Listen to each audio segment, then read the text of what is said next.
Alors je vous propose de commencer par la première partie, une foi confirmée par l'Esprit, et je relis pour vous le verset 8 au verset 11. Quand il sera venu, l'Esprit de vérité convaincra le monde de péché, de justice et de jugement. De péché parce qu'il ne croit pas en moi, de justice parce que je vais vers le Père et que vous ne me verrez plus, de jugement parce que le prince de ce monde est jugé. Verset 8, Jésus affirme que lorsque l'Esprit de vérité sera venu, il convaincra le monde de péché, de justice et de jugement.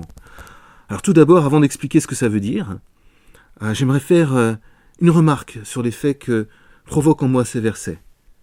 Parler du péché, de justice, de jugement, je trouve que ça fait un peu peur. Ce sont des sujets denses, angoissants. On a l'impression que Jésus parle de la fin des temps, du jugement dernier. Je pourrais imaginer ces versets être dans un texte apocalyptique, par exemple. Alors, pour nous, qui vivons bien après le 1er siècle, nous savons à quoi se réfère Jésus. Quand il dit « lorsque l'Esprit de vérité sera venu », il se réfère à la Pentecôte. 50 jours après la mort, la crucifixion donc, de Jésus, Pierre prononce un discours en citant le prophète Joël, ce jour de la Pentecôte.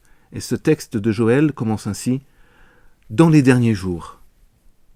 En fait, les apôtres considèrent que la mort de Jésus sur la croix, sa résurrection et l'envoi de l'Esprit Saint à ceux qui obéissent à Jésus, les fait entrer dans la période des derniers jours. Pour les apôtres, nous sommes dans les derniers jours depuis 2020 années.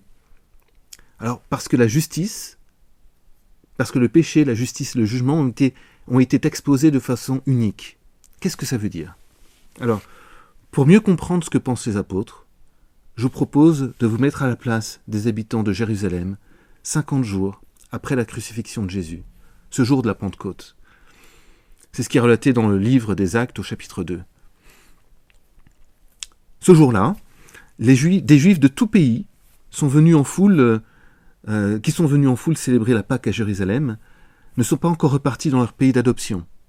Ils viennent de l'Iran et l'Irak actuels, ils viennent de l'Égypte, la Libye, de l'Italie, de la Crète, de l'Arabie. Et ce jour-là, ils entendent soudainement à Jérusalem un bruit de tempête violente. Alors la foule se dirige vers ce bruit, ce qui l'amène à une maison où se trouvent 11 personnes, les apôtres. Ils parlent de Dieu en différentes langues, de sorte que chaque peuple représenté dans la foule peut les entendre louer Dieu dans leur langue maternelle. Puis l'apôtre Pierre fait un discours. Il commence par un texte du prophète Joël qui parle de la fin des temps, puis il témoigne sur la résurrection de Jésus, en citant des textes de l'Ancien Testament, car sa résurrection était prophétisée dans les livres de la loi et dans les psaumes. Suite à son discours, 3000 Juifs se convertissent. Ils reconnaissent que Jésus est le Christ, qu'il est ressuscité et qu'il est leur Seigneur. Pourquoi la foule a-t-elle été convaincue ? En entendant le discours de Pierre, elle a dû s'interroger. Ce Jésus est-il vraiment ressuscité ? Est-il ce Messie qu'on attend depuis des générations ? Ils étaient bien présents pendant la Pâque, 50 jours auparavant. Alors ces personnes se rappellent du scandale de la croix pour ce prédicateur itinérant, pour ce Jésus. Ils se rappellent les disciples qui, au lieu de prêcher dans la rue, comme ils le faisaient d'habitude, étaient terrés dans leur maison, craignant pour leur vie. Ils se rappellent la condamnation qui menace quiconque confesse que Jésus est le Christ. Et maintenant, cette foule voit les disciples clamer haut et fort sa résurrection. La foule s'interroge. Ne risquent-ils pas d'être crucifiés à leur tour ? N'est-ce pas de la folie de s'exposer ainsi ? À moins qu'ils aient vu Jésus ressuscité et que ça balaye toute leur peur. Ils se rappellent que ça fait 50 jours que la rumeur de la résurrection circule et qu'aucun chef n'a pu faire taire cette rumeur en montrant le corps de Jésus. Il n'y a pas de cadavre. Ils se rappellent qu'il y avait pourtant des gardes devant sa tombe pour empêcher de voler son corps. Et que penser des écritures que cite Pierre ? Jésus devait mourir pour ressusciter. C'était un des signes pour désigner le Messie. La foule se rappelle avoir lu ces écritures encore et encore dans leur synagogue. Comment avaient-ils pu être aveugles et sourds à ce point ? Ils n'avaient pas compris cette résurrection. Tous, ils avaient cru que cette crucifixion était une punition, une malédiction divine, le signe que Jésus était un imposteur, se seraient-ils tous trompés? Quand Pierre annonce qu'il était notoire que Jésus ait fait des miracles, dans la foule, des hommes et des femmes parmi les habitants de la Judée et de la Galilée acquiescent et se rappellent avoir été témoins des miracles, de guérison. Ils ont entendu ces enseignements et se rappellent avoir pensé que Jésus était le juste. Ils se rappellent. J'ai utilisé ce mot plusieurs fois sans chercher le synonyme parce que j'aimerais qu'à notre tour, nous nous rappellerions cette promesse de Jésus que nous avons lue en Jean 14, verset 26. Le Consolateur, le Saint-Esprit que le Père enverra en mon nom, c'est lui qui vous enseignera toutes choses et vous rappellera tout ce que moi je vous ai dit. Et vous rappellera tout ce que moi je vous ai dit. Le Saint-Esprit communique à tous ceux qui cherchent des réponses. Il convaincra le monde, dit Jésus. Le monde, c'est-à-dire tout le monde, croyants, athées, religieux, agnostiques. L'Esprit Saint parle à tous ceux qui cherchent Dieu. Et l'Esprit Saint a convaincu 3000 personnes le jour de la Pentecôte. Ils ont été convaincus du témoignage de la résurrection.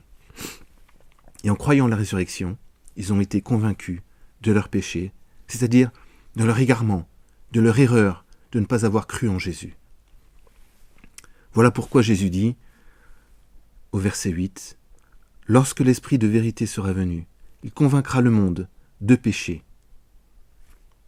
Et de péché parce qu'il ne croit pas en moi. Ne croit pas en moi. C'est ce qui s'est passé, mais ça ne s'arrête pas là. Ils ont été également convaincus de la justice de Dieu. L'Esprit de vérité convaincra également le monde de justice. De justice parce que je vais vers le Père et que vous ne me verrez plus, nous dit Jésus au verset 10. Qu'est-ce que cela veut dire? Pensons à la justice de Dieu.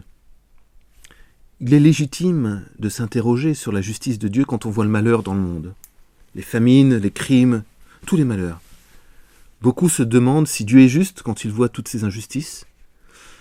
Alors il faut avouer que tout ce que nous voyons des événements de façon très partielle, parce que à notre échelle de temps, parce que nous avons des a priori, selon notre éducation. Mais Dieu, dans son infinie sagesse, ce qui paraît injuste, saura-t-il rendre ces choses justes? Grâce au Christ, nous avons un aperçu de la justice de Dieu. Nous tous, nous verrons si Dieu est juste à la fin des temps. Quand Jésus reviendra, il est dit qu'il séparera les brebis des boucs. Nous verrons comment il traite le juste de l'injuste. Mais cela nous est inaccessible aujourd'hui. Alors, la justice divine ne se voit pas maintenant, sauf lorsqu'on regarde le Christ, car Dieu l'a jugé en avance de tous. Sur terre, Jésus a été méprisé, fouetté, crucifié, alors qu'il annonçait l'amour fraternel. C'était une situation profondément injuste, mais Dieu est intervenu en exerçant son jugement sur le Christ. Il a été trouvé digne de ne pas pourrir dans la tombe. Il a hérité d'un corps incorruptible et spirituel. Il est le premier-né d'une nouvelle création. Par sa résurrection, Dieu a renversé l'injustice.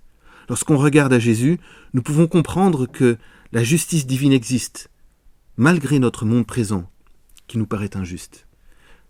Nous avons compris en regardant Jésus que Dieu a le pouvoir de renverser toute situation. Relisons le verset 10. « L'Esprit de vérité convaincra également le monde de justice parce que je vais vers le Père et que vous ne me verrez plus. » Grâce à ce que Jésus a vécu, à sa résurrection, nous pouvons être convaincus que Dieu sait rendre justice aux justes. Et puis enfin, que dire du jugement? L'Esprit de vérité convaincra du jugement parce que le prince de ce monde est jugé, nous dit Jésus. Le tentateur a perdu son pari. Dès son baptême, Jésus est tenté dans le désert, et jusqu'à la fin, le tentateur persiste. Sur la croix, il fait dire à ceux qui le regardent « Descends de la croix, sauve-toi toi-même si tu es le Fils de Dieu ». Mais les tentatives de l'adversaire pour détourner Jésus de sa mission ont échoué. Jésus s'est sacrifié pour son peuple, le pardon est devenu accessible aux hommes.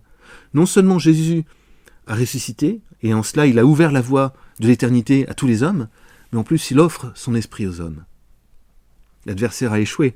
Sa thèse comme quoi l'homme ne peut pas accéder au pardon de Dieu est réduite à néant. Le prince de ce monde a été jugé. Le tentateur avait apporté la mort dans le jardin d'Éden. Mais Jésus a vaincu la mort, il apporte la vie éternelle.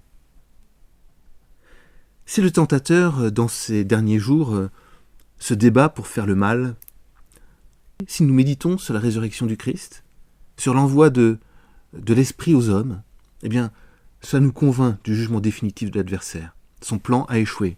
Le prince de ce monde a été jugé. Alors, nous avons vu que l'Esprit Saint convainc le monde, et puis qu'il rappelle également les paroles de Jésus. Nous avons parlé donc d'une foi confirmée par l'Esprit, mais ce n'est pas là sa seule action. Jésus nous dit aussi qu'il annoncera des paroles inédites. J'ai beaucoup de choses à vous dire, dit Jésus, mais vous ne pouvez pas les comprendre maintenant. Alors quelles sont ces paroles ?